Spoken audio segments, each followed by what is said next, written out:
Bismillahirrahmanirrahim.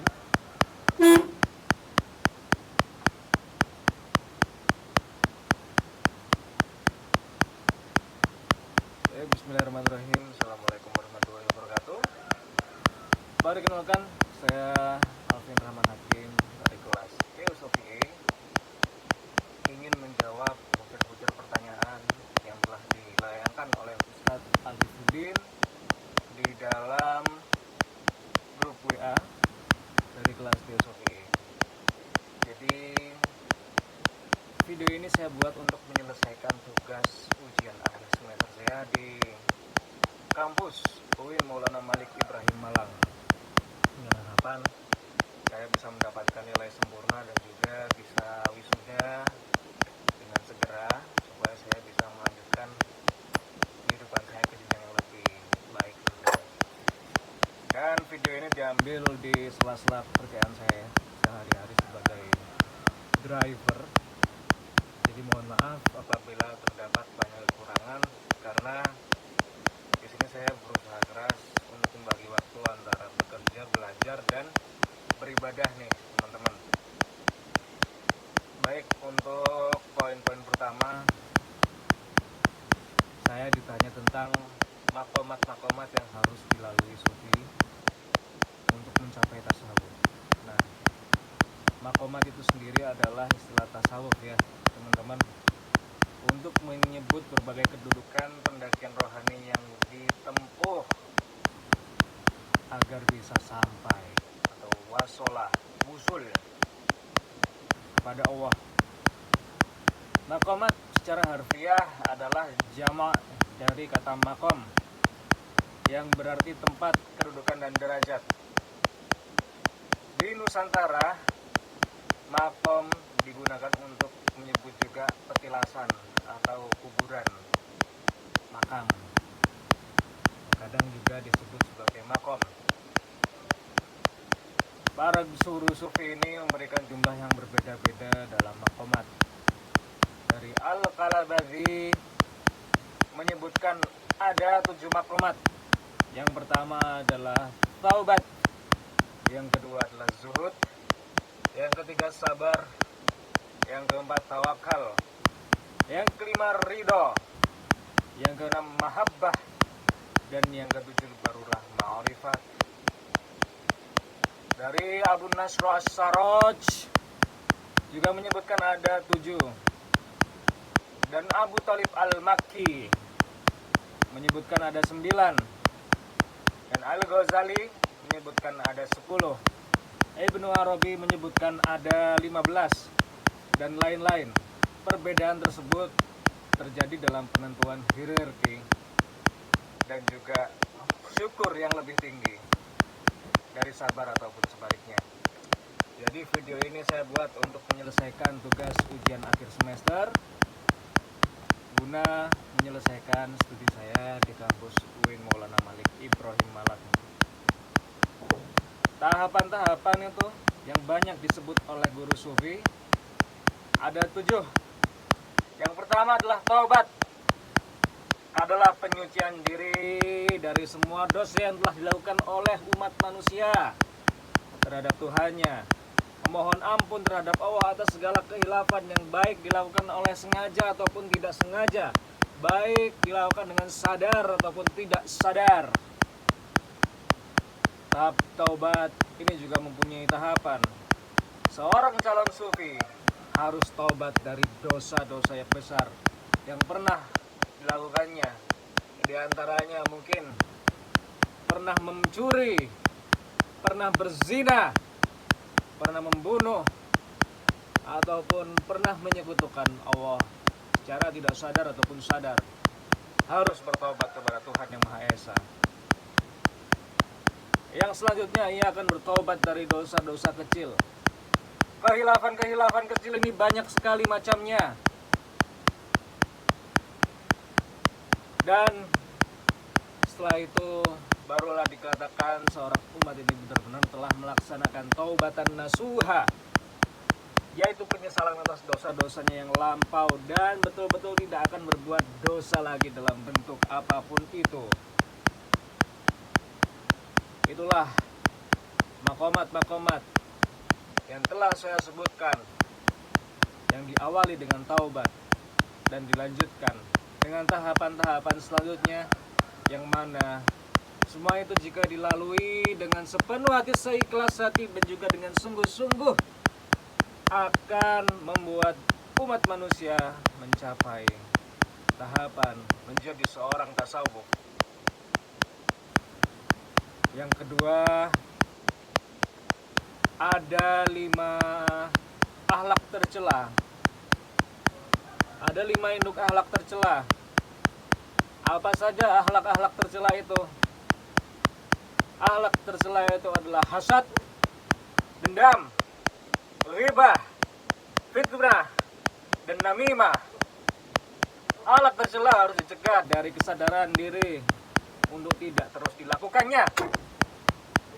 Selama manusia hidup di dunia akan terlibat dengan 2 sisi perbuatan yang saling bertolak belakang, yang saling berperang di dalam hati, yang saling bersitegang di dalam kepala, yang saling bertikai di dalam diri sendiri, yaitu akhlak terpuji dan akhlak tercela.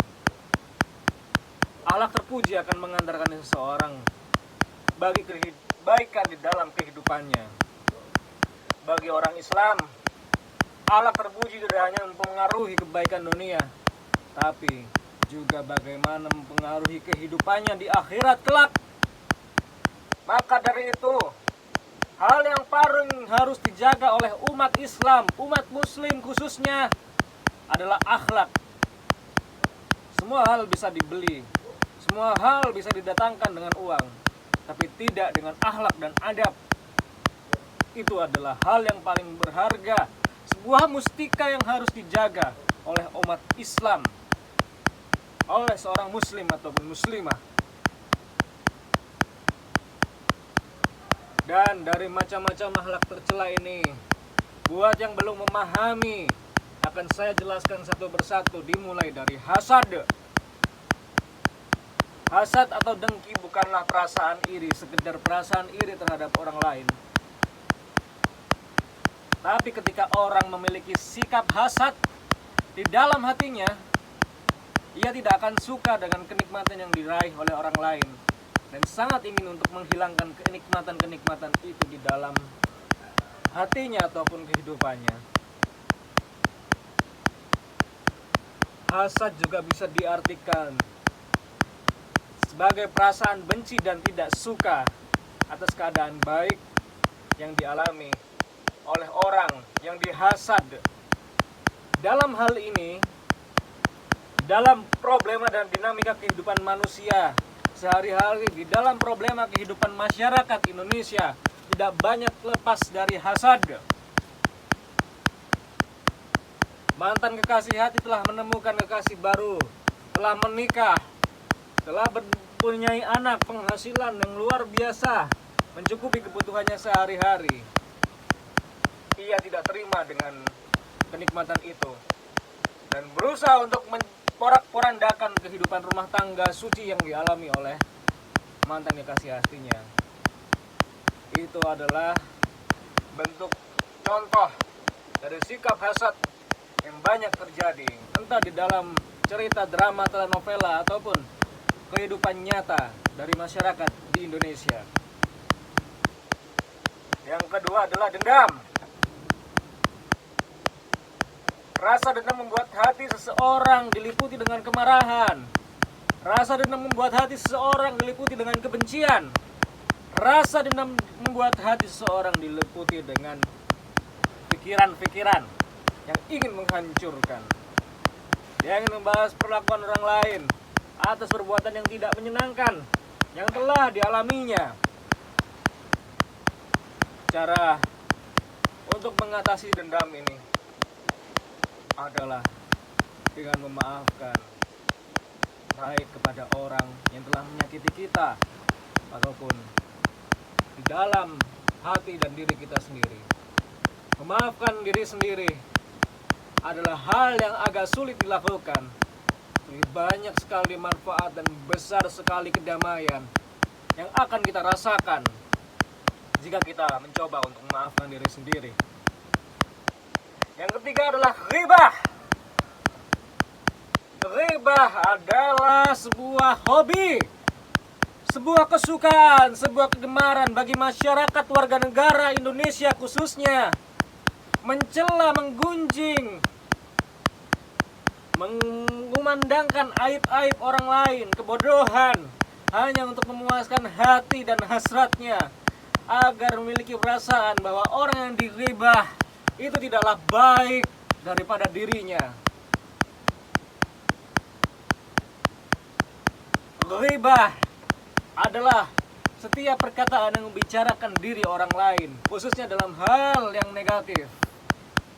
Ini adalah perbuatan yang cukup sulit untuk dihindari setiap orang.